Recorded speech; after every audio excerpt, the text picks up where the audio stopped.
It's car con carne. Let's eat in the car. It's car con carne. And now here's the star of our show, James Van Alstyne.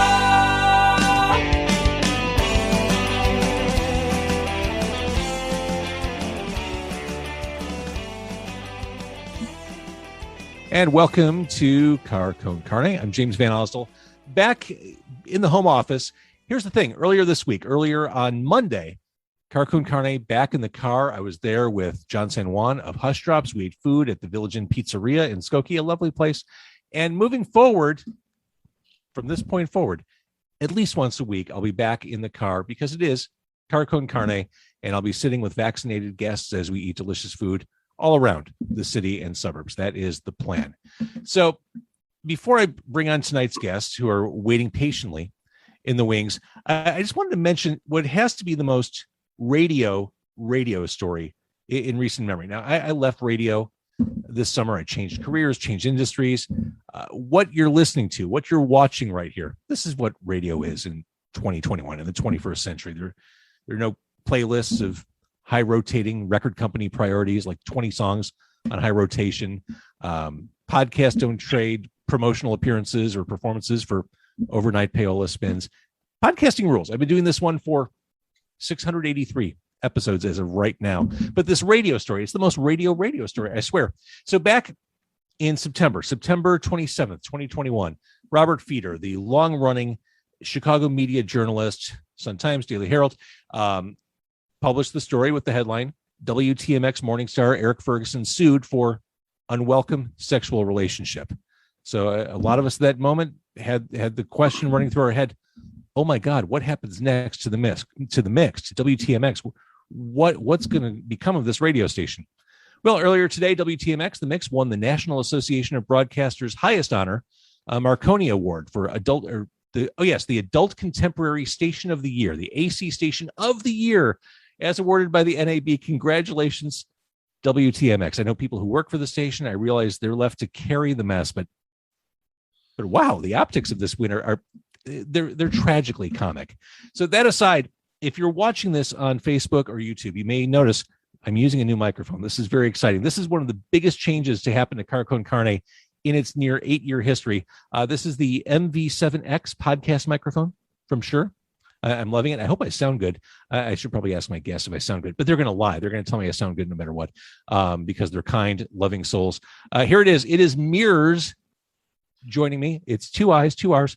Miirrors joining me. You can see them tomorrow night. If you're watching this, listening to this on the 10th, on Wednesday the 10th, tomorrow night at the Hideout, they're on a bill with another spectacular local band, Moritat. Miirrors, nice to see you guys. All 5 of you have framed yourselves perfectly for the proceedings. So good. You really do sound good. Does the mic sound good? It's the microphone. Sounds awesome, man. Incredible, man. You're not just saying that, are you? No way. No. I do think it sounds better. It kind of knocks out all the external sound, just focuses on the voice. It's a really nice microphone for podcasting. Maybe not for vocals for a band, but for podcasting, this is dead on. We could try it. Invite me to the studio. The lovely people at Shure, aren't they just north of Skokie? Aren't they? Yeah, they're right on Toohey Avenue. The big, gorgeous, windowed headquarters right by the Walmart. Beautiful. And the train tracks. Yeah, no, I love Shure. Local, good point. Local business, love them. But that's all beside the point. The point is, you are Miirrors, and generally speaking, this band Miirrors is kind of mysterious, kind of hidden in the shadows. You don't really see Miirrors in the daylight. You don't see all their faces, but here you are, kind of shattering the illusion and blowing your cover a little bit. I think a big part of that has been the fact that we were basically releasing things during pandemic and not able to play out and support the things that we're writing here. So we had to figure something else out, Well, speaking of the pandemic, it seemed like you've been incredibly productive over the past 18, 19 months. Well, let me take a step back. Sure. The band started a couple years ago, but Brian and Sean, you guys have known each other essentially forever, like since the beginning of the 2000s, right? Yes. 20, 21 years, something like that. right. So how did you meet? On an airplane.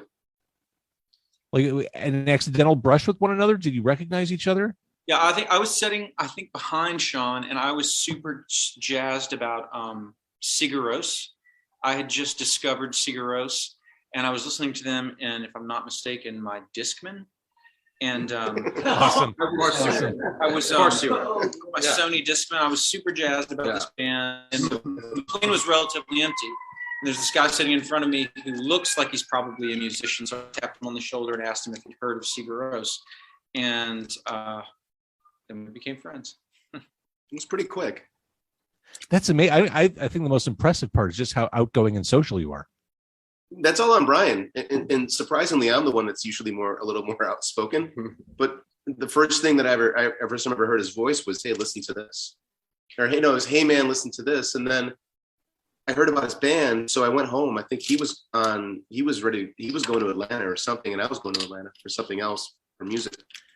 And I went home and checked him out and found out he was in this band and just became a fan, and we became friends. Oh, I love how that works. Okay, so you are Brian and Sean, and the other three guys, we've got Patrick, Dimitri, and Andre all here. Nice to see you guys too. We're not ignoring you, I swear. We're cool, man. We got you.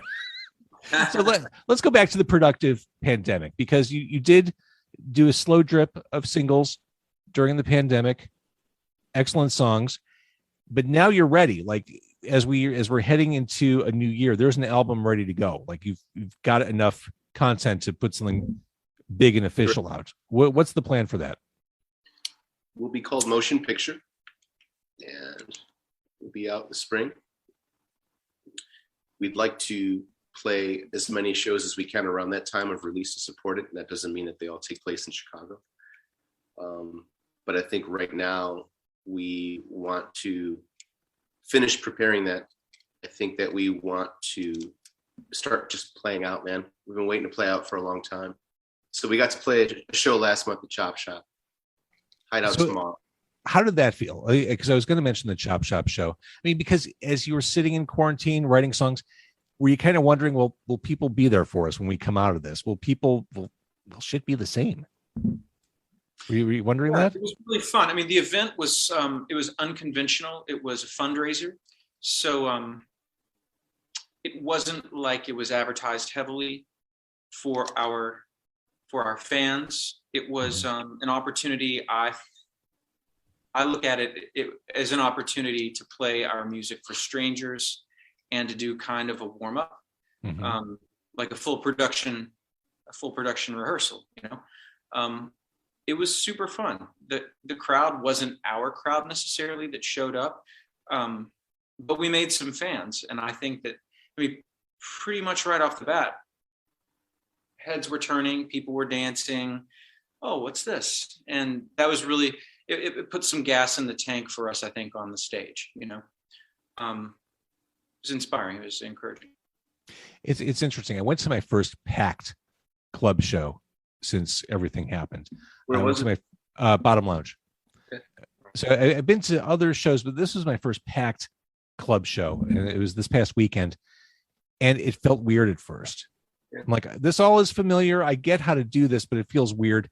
So I kind of clung to the back wall for a little bit by myself. But then about 30 minutes in, I'm like, oh no, I get this. This is what I do. This is how this all works. But there was that like brief moment of I need to reacclimate to this, even though chronologically it hadn't been that long. It just is this safe? Am I okay? Are we cool? Can I do this?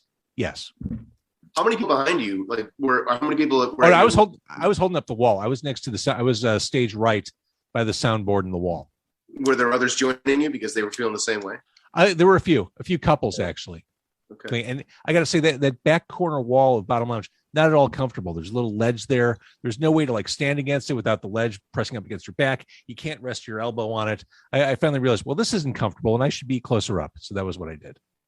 Good. And the Bottom Lounge is weird. Not to go off too much of a tangent, but like the ladies' room is like right there, basically on the floor.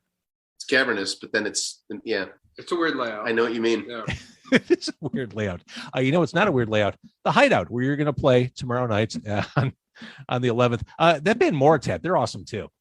They are. Like this is a great bill. Yeah, I love Venus and Con and Corey, and I'm really excited to hear their new record. I'm going to get together with Con and listen to it. They write stuff that I haven't heard, and I think that's exciting. The thing about tomorrow's show is later start, like 9:30. I feel like the entire world is already in holiday mode. Like, all right, we're back to staying up late on weeknights again. Who gives a shit? It's almost Thanksgiving. And if it's almost Thanksgiving, it's almost Christmas. Like, everyone's just in that kind of mode. Like, let's go out and do There's stuff. 5 homes of Christmas lights tonight, man. Yeah. They're out. They're out.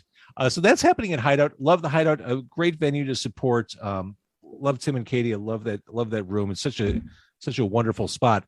So you've got an album coming in spring. What's this about? A film? You're doing a movie too, or what is this? We filmed, I guess, a live performance of, probably half of our album. A little bit more than that. At Narwhal, where we have been mixing our album with Brian Deck. Now, all right, so Narwhal, for people who don't know, recording studio, Brian Deck, who's the stalwart presence in the Chicago music scene. I was just listening to Red Meat like 2 days ago. Love Brian Deck. Me too. So you filmed it in Narwhal. Yeah, and we had a camera crew come and do a proper film. A proper, what was it, 3 camera? 4. Four camera shot. Yeah, at least, yeah. It was super fun. We've added supplemental content. A few of the videographers came by our rehearsal spot and hung out for rehearsal, filmed some B-roll stuff. Yeah. So what will that hit? Tick all the boxes. You'll laugh, you'll cry. So will that hit at the same time as the album in spring? Yeah, I think the goal is to put out a couple singles beforehand of stuff that we've already put out in terms of sonically, but we want to have a visual to it. Mm-hmm. Working with the guys at Couchfire was a lot of fun. Nick Drew, Matt Harris, and Kevin. It's nice I met them through the guys at Rosebud at the label. Billy and Jason were running for a while. And through that, I sort of felt that they could work with what we wanted to do. We shot it in black and white. We had a lot of options. So I think it started out as documenting a set that was sort of taking the place of going to see a live show. Mm-hmm. A lot of bands were doing that, though. They were doing that on this format. Mm-hmm. Virtual tip jar, that's great. And people need to make money, but we wanted to have fun with it and make something a little bit more involved in that. And I think it wound up being a little bit more than just a performance. It wound up being like a small film of some sort. And a lot of that took shape as it was being made, which I think was kind of fun. We had the time to do it, obviously. And see, this just makes sense to me because the songs I know from Miirrors sound visual. It's a weird thing to say, but there's a visual aspect to the soundscapes you create. So I think it only makes sense to expand what you're doing musically to visuals. You want to see music. Yeah. I mean, I've said this before too. I'm surprised coming out of the pandemic that there hasn't been a full-blown music video renaissance. As bands couldn't tour, as bands couldn't play, I'm surprised that more bands didn't grab a camera, grab their cell phone, and find out ways to express themselves that way.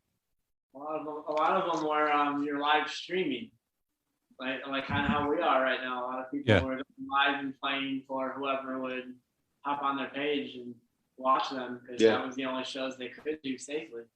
Oh, right. And there's still so much of that. I was talking more like MTV, like music videos. Sure. Actual artistic video concepts. I do think that a lot of people during the pandemic, like if you look at stats, like 1 billion people started YouTube channels. And I think a lot of people, rather than making music videos, like a lot of people took that opportunity to learn how to use DSLRs and Final Cut and just started YouTube channels, Yeah. No, that's totally fair. A lot of people started podcasts too. Yeah, they did. You know that the internet's littered with two of them. podcasts. They're working on themselves. It's just spending time on themselves, Patrick. Doing. No, that's a good point though, because I've wondered why no one, why MTV knows the criticism they get. People have T-shirts with jokes about MTV on them, Mhm. They're memes. So why doesn't someone? It doesn't take a lot of money to do it. Why doesn't someone just switch the programming? No one gives a shit about Jersey Shore or reality television at that level anymore on MTV. They don't have huge ratings, but they still exist as a channel. MTV1, MTV2, MTV3, those are still out. So why don't they just?